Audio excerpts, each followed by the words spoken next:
আগামী 4 জুলাই যুক্তরাজ্যে জাতীয় নির্বাচনকে সামনে রেখে labour leader sir Keir Starmer বাংলাদেশকে সিঙ্গেল আউট করে যে বক্তব্য রেখেছেন তা নিয়ে সমালোচনার ঝড় উঠেছে সর্বমহলে।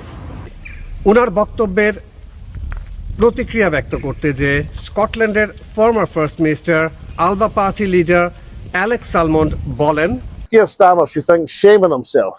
I'm sure he's tough and he's hard and all the rest of it, but that's no excuse for treating one of the key communities of Scotland in that sort of way, key communities of the UK for that matter. And the Bangladeshi people should know that Alapa value your contribution. We want you here. We'd like more people here. Scottish national party থেকে MP পদপ্রার্থী বাংলাদেশি বংশোদ্ভূত নাজ আনিস মিয়া বলেন, I found Keir Starmer's comments personally highly offensive, unprofessional and insensitive and hurtful for a huge community of people that have contributed so much to this country. Alva party থেকে এডেনবরা সাউথের MP পদপ্রার্থী Lin লায়নের মন্তব্য হচ্ছে, somebody of his position should even say such a thing. I thought it was deplorable. That's what I thought. For the contribution that the Bangladeshis give to the UK in terms of their work ethic, and I thought his rhetoric was really bad.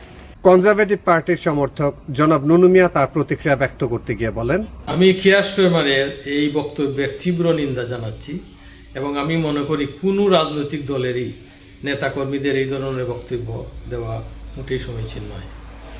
Scottish পার্লামেন্টে labour দলীয় একমাত্র Bangladeshi MSP Faisal Chowdhury ওনার মন্তব্যে বলেন, শোনার সাথে সাথে আমি নিজেও কিন্তু একটু দুঃখ পেয়েছি এবং আমি এটা ক্লারিফিকেশনের জন্য ওনার অফিসের সাথে আমরা কন্ট্যাক্ট করছি এবং উনি যে বাংলাদেশকে সিঙ্গল আউট করছেন এটার জন্য উনি দুঃখ প্রকাশ করছেন। আমি মনে করি আমরা যারাই পলিটিক্সের সাথে জড়িত আছি আমরা যদি দলের সাথে না থাকি এই কোয়েশ্চনগুলো আমরা তুলে ধরতে পারবো না।